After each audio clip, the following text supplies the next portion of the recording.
സസ്പെൻസും ഇതെല്ലാം നമ്മൾ മനസ്സിലാക്കുമ്പോൾ പടം നമ്മളെ ഒരുപാട് ഇഷ്ടപ്പെടും. വിജയരാഘവൻ, ആസിഫ് അലി ഈ രണ്ടുപേരെ തകർത്ത് അഭിനയിക്കുന്നുണ്ട്. നല്ല രീതിയിൽ അഭിനയിച്ചിട്ടുണ്ട്.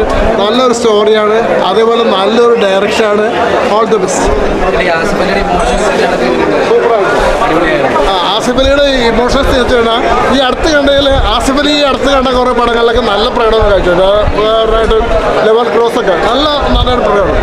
ഇതിൽ ഒരു അച്ഛനും മകനും എന്നുള്ള രീതിയിലാണ് വന്നേക്കുന്നത്. ഒരു അച്ഛൻ്റെയും മകൻ്റെയും മാനസിക വ്യാപാരങ്ങൾ, ഒരുപാട് രഹസ്യങ്ങളുള്ള ഒരു അച്ഛനും അതേപോലെ മറവി രോഗത്തോട് പൊരുത്തപ്പെടാൻ ശ്രമിക്കുന്ന ഒരു അച്ഛനും. 70 വയസ്സുള്ള ഒരാളുടെ മാനസിക വ്യാപാരങ്ങൾ സ്റ്റഡി ചെയ്തുകൊണ്ട്, അതായത് അയാളിൽ ഉണ്ടാകുന്ന മാനസിക വ്യാപാരങ്ങൾ എന്താണെന്ന് മനസ്സിലാക്കാനായിട്ട് ഈ സംവിധാനം ശ്രമിച്ചിട്ടുണ്ട്.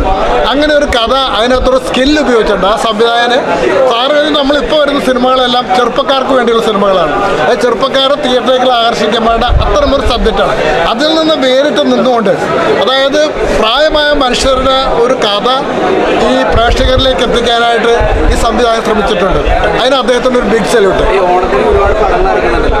ഓണത്തിന് ഇതിൻ്റെ വിഷയം തന്നെയാണ് ആദ്യം തന്നെ കൈകാര്യം ചെയ്ത രീതി. സംവിധായകനെ ആദ്യം തന്നെ അഭിനന്ദനം അർഹിക്കുന്നു.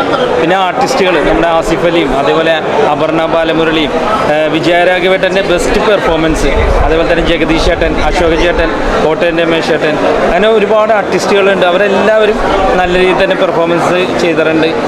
മറവിയെ കേന്ദ്രീകരിച്ച്, നമ്മുടെ മനുഷ്യൻ്റെ അവസ്ഥയായ മറവിയെ കേന്ദ്രീകരിച്ച് ഒരു ചിത്രം എത്ര കൈയടക്കത്തോടുകൂടി, ആദ്യം നല്ല സ്ലോയിലാണ് പോകുന്നത്. നമ്മളപ്പോൾ തോന്നും ഇതെങ്ങനെയാണ് തീരുന്നത് എന്നുള്ളത്. ക്ലൈമാക്സിലേക്ക് അടുക്കുമ്പോഴാണ് ഇതിൻ്റെ സ്റ്റോറിയുടെ, ഈ ഒരു കഥയുടെ ബലം വരുന്നത്. തീർച്ചയായിട്ടും എല്ലാവർക്കും കാണാൻ പറ്റിയൊരു നല്ല ചിത്രം തന്നെയാണ് കിഷ്കിന്ധ കാണുന്നത്.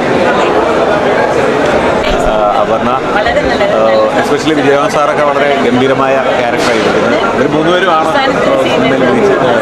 പ്രധാനപ്പെട്ട കഥാപാത്രങ്ങൾ ചെയ്യുന്നത്.